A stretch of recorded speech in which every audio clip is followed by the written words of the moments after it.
ijazah tentang Al-Fatihah ya, karena ini surat yang populer. Kalau saya ijazahi Quran 30 juz pasti sampean nggak hafal. Atau ijazah surat Baqarah, kalau mau Baqarah mau. Ijazahi surat Baqarah mau 2 juz setengah. Mau Mas Asep? Ya Fatihah aja yang gampang ya. Nah, ya kulhu Fatihah ini paket ringan ini. Tapi pahalanya apa? Besar. Ini beda ya, artinya selama ini mungkin Anda baca tapi monoton ya. Tapi ini saya bacakan teks aslinya tentang istilahnya itu mazaya itu kelebihannya Fatihah. Saya baca Arabnya dulu, nanti ini terakhir ini ijazah tadi kan saran-saran umum tentang sosial. Ya, pokoknya jadikan kebaikan itu punya nilai sosial yang baik lah. Jadi nanti orang yang nggak amanah nggak laku. Ya, calon bupati, gubernur, presiden yang nggak amanah juga nggak laku. Begitu juga kiai yang tidak amanah juga nggak laku. Suami yang nggak amanah juga nggak laku. Istri yang nggak amanah juga. Sehingga kebaikan ini jadi nilai sosial yang dalam tanda kutip sudah keniscayaan. Yang diinginkan Allah itu seperti itu. Bukan kebaikan yang dipaksakan karena kekuatan negara. Maksudnya kalau bisa kebaikan itu tidak usah dipaksakan. Memang sudah satu kebutuhan. Kayak cerita-cerita di negara maju itu. Bahkan apapun jatuh itu nggak ada yang ngambil apa itu. Makanya gambarannya Mekah Madinah kan gitu kan. Barang jatuh nggak ada yang berani apa ngambil itu, saking sudah jadi sistem. Sehingga banyak negara di Eropa itu yang sampai nggak punya tentara, nggak punya polisi karena kebaikan sudah. Nah kita kan masih capek, polisinya aja capek, apalagi masyarakatnya, karena ya kebaikan itu belum jadi nilai apa bersama. Nah kita selain ditopang negara, ada polisi, ada tentara, itu kita usahakan kebaikan itu jadi nilai apa bersama. Ya, tadi wa'tamiru bainakum bima'ruf. Dan kita punya reputasi yang bagus dalam bab ini. Saya masih ingat kecil saya itu yang jilbaban hanya keluarga kiai. Sekarang rata-rata masyarakat itu jilbaban. Dulu yang sekolah SMP, SMA itu jilbaban kadang dulu malah dilarang ya, harus sama seperti itu seragamnya. Sekarang sudah boleh dan nyaman. Lama-lama yang dapat simpatik ya yang pakai pakaian model tertutup seperti itu. Lama-lama gamane cara wong golek mantu ya golek yang seperti itu daripada yang blodor. Lama-lama jadi nilai bersama. Ya ingin saya seperti itulah. Di terminal juga sama. Orang mau makan cari warung yang kelihatan ada ayat kursinya, pakai jilbab, atau paling enggak dia enggak mungkin lah nyuguhkan yang tiren atau yang haram. Akan ada garansi sosial, ada apa? Ada garansi apa? Sosial dengan penampilan yang soleh itu kan. Masa iya nyuguhkan oplosan babi gitu misalnya. Jadi nilai sosial itu harus harus benar-benar jadi nilai. Sehingga negara biar gak capek-capek. Polisi juga gak capek kan karena tugasnya corong Jawa mau ngawat-ngawati tok, tapi sudah tidak perlu tegang karena kebaikan sudah jadi nilai apa bersama. Ya, ingat-ingat ya ayatnya tadi wa'tamiru bainakum bima'ruf. Jadi kebaikan itu harus jadi nilai bersama. Iktimar itu menjadi urusan bersama. Makanya kalau kita rapat besar disebut apa? Muktamar. Muktamar itu urusan bersama. Tadi imamnya sholat juga menopang Gojek karena nggak lama-lama nopang Grab, nopang Kernet, nopang penjaga Indomaret, penjaga bensin, pom bensin. Nah dia hanya punya waktu 5 menit terus imamnya baca Baqarah kan. Iya imamnya mursyid, mungkin dia tambah lama tambah dapat aplaus dari muhibbinnya, tapi makmumnya dia tambah lama tambah dapat penghormatan dari pecintanya, tapi kitanya wah khusyuk wali kan, dia dapat status naik lah. Kita yang sudah tidak ikut jadi wali diganggu apa pekerjaannya. Kalau ada imam seperti itu sampai mufarokoh saja, niat ya Allah sampai sini saja saya makmum orang itu, silakan orang itu punya urusan sendiri dengan jenengan ya sudah, atau salib saja apa ya itu boleh. Kalau dalam fikih namanya apa mufarokoh. Mufarokoh itu niat, tapi kamu jangan langsung selonong mufarokoh, niat dulu pamit sama Allah bahwa sekarang mau mufarokoh. Ya, ya jadi sholat yang aneh kan, imamnya masih rukuk, kamu terus sujud, terus apa-apa selesai ya. Mungkin dalam pandangan itu orang lain ini maksudnya makmum gimana ini kok begini. Tapi sudahlah Allah Maha tahu. Nah, insya Allah dimaklumi. Ya saya baca tentang Fatihah ya, karena sampean pasti sering baca Fatihah. Supaya apa? Sekaligus jadi jimat lah gitu. Jadi kalau kamu sering di jalan-jalan yang mungkin sepi atau mungkin kan tidak semua teman Grab itu nasibnya bagus yang di Semarang Jogja. Mungkin yang di Kalimantan di Papua kan ada yang 10 kilo gak ketemu rumah, ya kan? Ya lihat di TV-TV itu kan kasihan kan. Sudah 10 kilo gak ketemu rumah, penumpangnya kuwekar preman tuh kan. Ini makan orang enggak kan gitu. Kan ujiannya dua. Kalau penumpangnya cantik itu ya kecoba syahwat, kalau preman takut. Jadi orang itu selalu ujian itu. Sing sedengan itu kan jarang orang itu. Jadi kalau penumpangnya perempuan cantik ujiannya itu syahwat, kalau preman ujiannya ketakutan. Kalau orang yang lemah bawa uang ujiannya kamu ingin garong. Jadi hidup itu memang semuanya ujian. Liyabluwakum ayyukum ahsanu amala. Makanya saya sering ditanya oleh teman-teman, Gus, nah ujiannya kenal wong wedok elek piye sama? Kenal wong ayu ujiannya syahwat, kenal wong elek ujiannya ngenyek, itu sama-sama dosa. Syahwat ya dosa, ngenyek juga dosa. Elek keriting untune metu ya dosa ngomong gitu. Kadang-kadang orang berpikir enak kancanan wong elek gak dosa. Kata siapa kancanan wong elek itu ya dosa karena bawaannya ngenyek. Ngenyek itu menyepelekan itu. Makanya saya itu ya gak mau berteman sampean. Nanti kan bawaannya ngenyek atau seneng ya gak tahu. Ya sudah ada takdir saja kalau ketemu ya tak ulang ngaji gitu. Tapi ini ngaji terakhir, setelah ini ngaji biasa aja, gak usah resmi gini. Ngaji kok resmi aneh. Pokoknya nanti suatu saat kalau pandemi sudah berlalu saya akan ngaji Rebone. Ini ngaji. Ini ngaji yang kurang bagus karena ngatur kiai kurang berkah ini. Nanti tapi ya lumayan lah masih mau ngaji. Ngaji kok tanggal ini jam ini. Sekarang suatu saat kamu tak panggil, Mas Wahyu datang ke sini jam ini tidak mesti bisa. Mungkin pas ada acara apa, maaf ke sini pas ngecek pas apa. Jadi ya sudah tapi tak maafkan enggak apa-apa. Takdir ya. Tak bacakan supaya sampean tahu keramatnya bismillah. Nah, sebelum saya bacakan bismillah Fatihah, tak beritahu tentang ilmu tafsirnya karena ini penting sekali. Fatihah itu dawuhnya Allah, tentu itu dawuhnya Allah. Saya ulang lagi itu kalamullah. Tapi yang sudah diberikan kesampaian ke kita semua. Sehingga seakan-akan itu menjadi dawuhnya kita ke Allah. Jangan salah loh ya. Fatihah itu dawuh Allah tapi sudah diberikan ke kita. Sehingga posisi kita itu yang punya itu.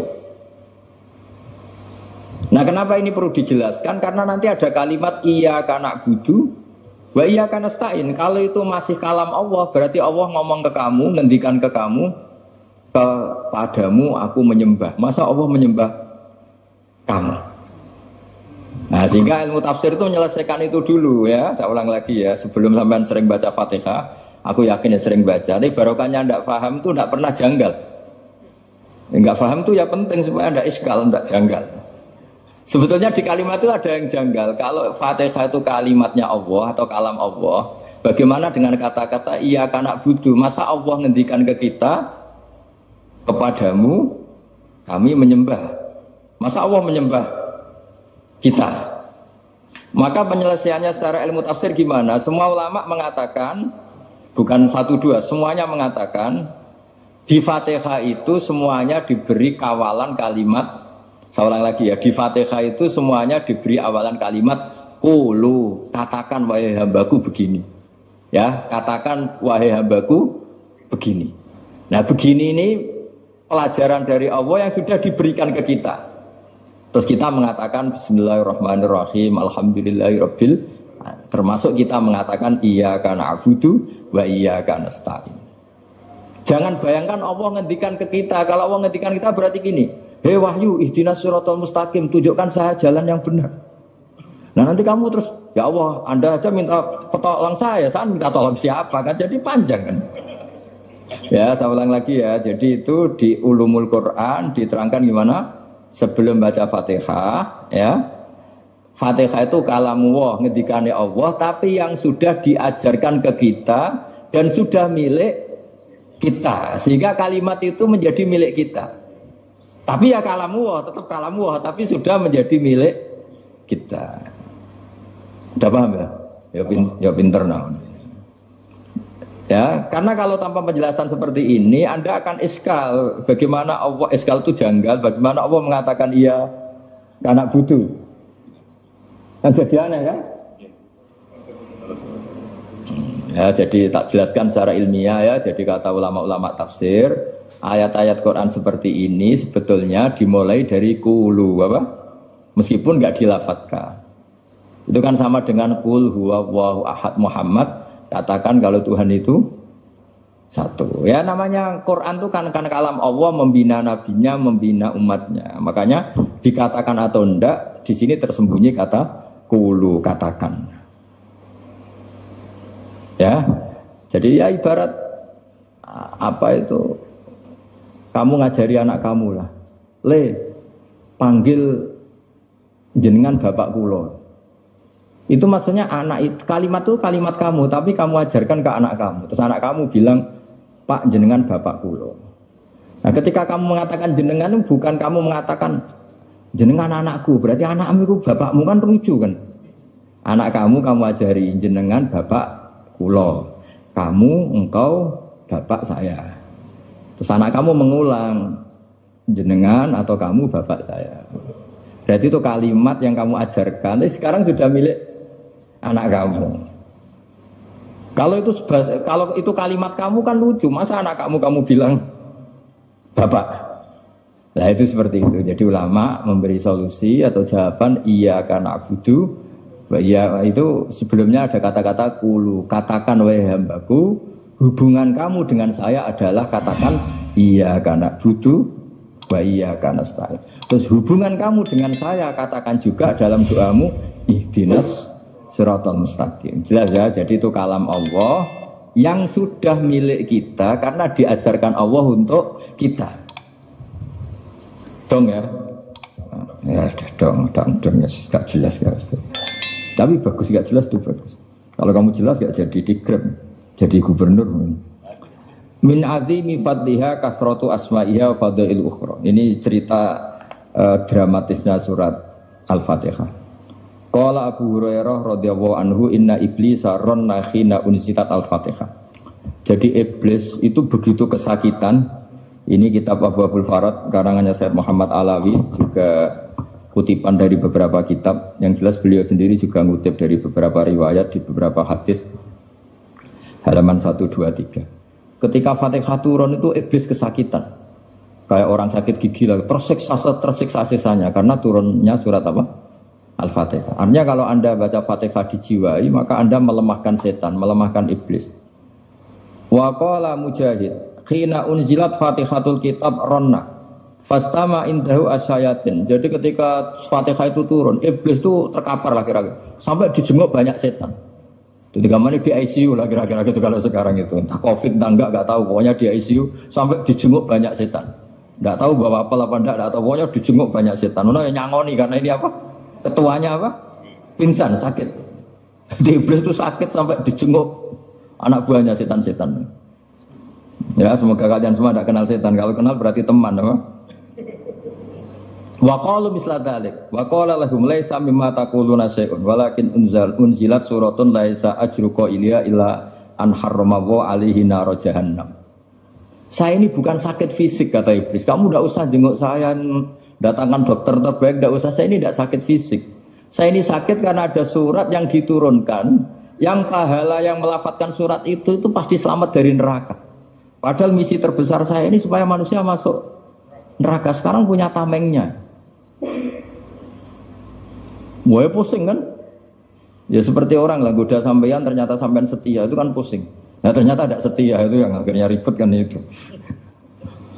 Jadi iblis itu cita-cita terbesarnya kan semua orang itu masuk neraka. Nah sekarang turun satu surat yang gara-gara surat itu siapapun yang baca dijamin selamat dari neraka. Jadi walakin unzilat suratun laisa ajru qailiha illa an harramahu alaihi nar jahannam.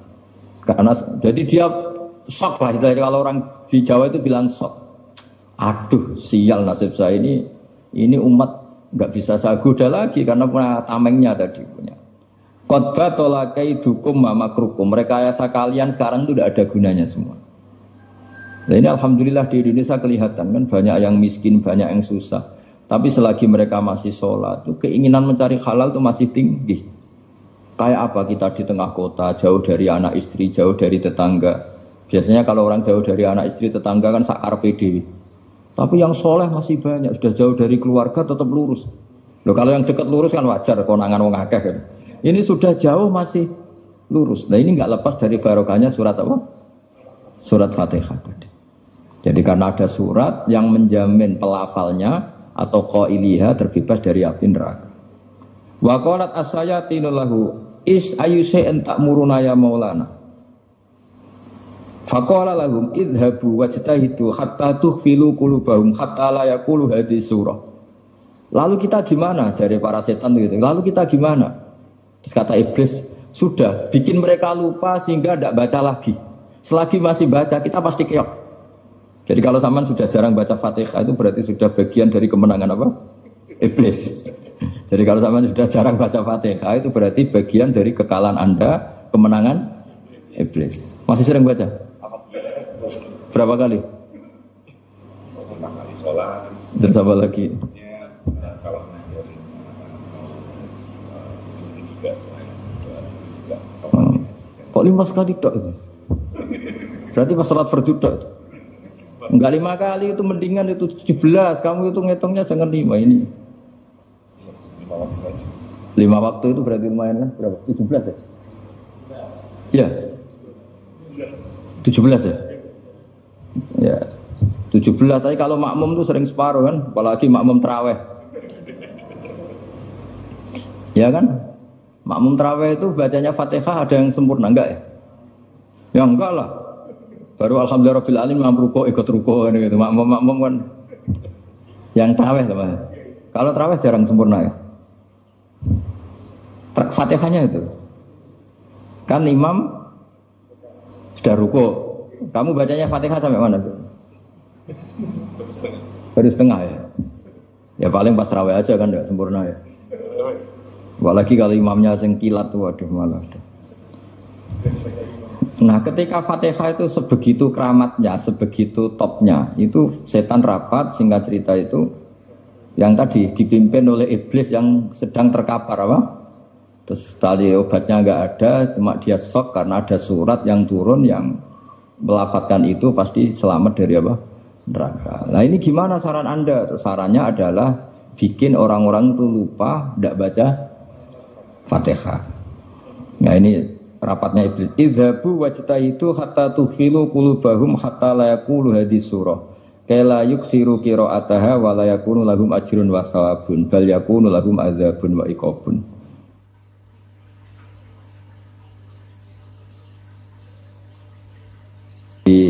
Saya mohon selama ini Anda sudah baca, tapi mungkin hanya rutin saja. Napa rutin?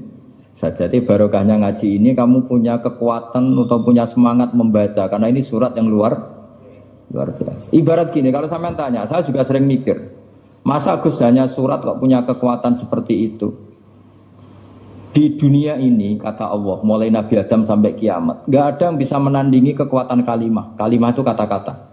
Nggak ada yang bisa menandingi kata-kata. Misalnya Anda nge-grab, berangkat istri cuek, berangkat cuek. Itu beda dengan ketika meskipun satu kalimat. Wes Pak, muga-muga dilindungi pangeran, mugi-mugi jenengan selamat. Itu menjadi teduh dan semangatnya luar biasa karena kayak mendapat support. Jadi kira-kira kalimat itu hubungannya kita dengan Allah Fatihah itu seperti itu. Kamu melafadzkan satu kata-kata yang dibenarkan langit bumi, dibenarkan aras, dibenarkan malaikat, dibenarkan semua penghuni di dunia ini. Sehingga itu efeknya luar biasa. Itu seperti gini ya, kamu cerai sama istri, terus nikah lagi katut babon. 10 tahun anak kamu dididik, ibunya benci kamu. Dan memang Anda layak dibenci. Duwidek. Dan sampai nggak pernah manggil kamu Pak. Suatu saat, kamu tentu rindu kan, ingin dipanggil bapak oleh anak kamu. Suatu saat anak ini manggil kamu Pak E. Itu senengnya bukan main. Hanya sebuah kata-kata. Makanya kadang-kadang orang itu tanya sama kiai, ijazah lafadz ini gunanya apa sih? Itu ijazah-ijazah itu untaian kata-kata. Yang kata-kata ini dibenarkan langit dan bumi dan aras dan para malaikat. Sehingga efeknya itu luar. Nah ibarat seperti itulah. Kamu melafadzkan Fatihah itu melafadzkan kata-kata yang dibenarkan Allah dan Rasul dan semua malaikat, semua penghuni langit. Maka ini efeknya pasti luar. Nah di sini lah orang-orang dulu itu tahu keramatnya itu. Sehingga ketika melawan Belanda, melawan Jepang dulu itu kalimat-kalimat itu menjadi mantra yang luar biasa. Doa lah, doa yang luar biasa. Tapi di era modern karena orang sudah tidak ngerti itu, dianggap itu mantra, jimat, khurafat, bid'ah, waduh ribet meneh malah. Sebetulnya tidak seperti itu. Memang kata-kata ini kekuatannya luar biasa. Sama kesakitan hati kamu juga karena itu. Ngojek wangilan. Lha Pak di bojo kok kowe gagah tok kere. Wah, iku seling terus mesti. Padahal kalimat itu kan tidak melukai secara fisik, tapi apa kerjanya sesuk sarasa-rasen. Karena terus dengan pengadilan seperti itu kan, ngapain kerja demi perempuan yang seperti ini? Lagi-lagi kata-kata ini luar. Nah bayangkan kalau kata-kata itu adalah kalimat yang diajarkan Allah lewat Rasulnya, lewat malaikat Jibril. Kayak apa kekuatannya? Nah, kira-kira Fatihah itu gitu. Kalimat yang baik, kalimatan thayyibah diajarkan oleh Allah dan Rasul. Kayak apa kira-kira kekuatannya? Pasti luar biasa. Wong support yang dikatakan istri kita, anak kita aja luar biasa. Apalagi ini support yang diajarkan Allah dan Rasul. Ya makanya saya mohon kalau baca Fatihah, baca kalimat-kalimat thayyibah ketika sholat itu dijiwai. Ya misalnya Rabbana lakal hamdu mil'us samawati wa mil'ul ardi wa mil'u ma syi'ta min syai'im. Engkau zat yang layak dipuji dan pujian ini memenuhi langit dan bumi. Karena kita tahu nggak ada sejengkal di alam raya ini kecuali di situ ada rahmat Allah. Misalnya kamu bisa lewat sampai rumah saya, kamu mungkin anggap biasa saja. Coba kalau ngalami likuifaksi, tahu-tahu bumi ini ambles, bisa ngelewati yang likuifaksi itu luar. Tanyakan orang pernah ngalami likuifaksi di Sulawesi, itu melihat bumi bisa diinjak nggak ambles itu, wah luar. Nah, sama nggak ngalami itu sehingga lewat bumi ya biasa aja. Coba kalau ngalami seperti tidur, ya biasa aja. Coba kalau ada gempa, bahwa bumi tenang ini sudah nikmat yang luar biasa. Masa kamu ngakui nikmat nunggu digituin? Iya kan? Nah, makanya baca Fatihah dijiwai lah, bahwa ini kalimat yang luar biasa. Nah, saya teruskan. Warwa Muslimun fi sahihihi an Ibnu Abbas radhiyallahu anhuma annahu qala bainama Jibril alaihi salam qaidun dan Nabi sami'a naqidan min fawqi. Farafa'a ra'sahu faqala hadza babun minas sama futihal yawma lam yuftaqadhu ilal yaum fanazala minhu malakun faqala hadza malakun nazza ilal ardi wa lam yanzil qattu ilal yauma fasallim waqal abshir binuraini qad uti tahuma lam yu'tahuma nabiyyun qablak fatihatul kitab wa khawatimu suratil baqarah. Jadi suatu saat Jibril ini jagongan kira-kira gitu sama Rasulullah. Tahu-tahu langit itu gemuruh. Karena langit gemuruh kata Jibril terus semuanya ngangkat kepala ke langit. Ini pintu langit baru ini dibuka, yang sebelumnya tidak pernah dibuka seperti ini. Turunlah malaikat, yang malaikat ini pun malaikat spesial, yang nggak malaikat murahan lah kira-kira gitu, yang nggak pernah turun ke bumi kecuali juga saat itu. Dengan penyambutan yang luar biasa, dengan semuanya tidak pernah terjadi. Hanya karena bahwa surat Fatihah.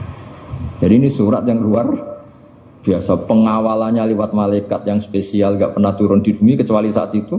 Penyambutannya juga gak pernah seperti itu, baru seperti itu. Jadi semuanya itu spesial. Nah kenapa ini spesial? Karena di situ ada isi puja-puji kepada Allah Subhanahu wa Ta'ala. Ada ikrar kita, Alhamdulillah Rabbil Alamin, Ar-Rahmanir Rahim. Ikrar ini penting. Kalau contoh paling gampang gitulah. Kamu punya istri selama ini cerewet terus.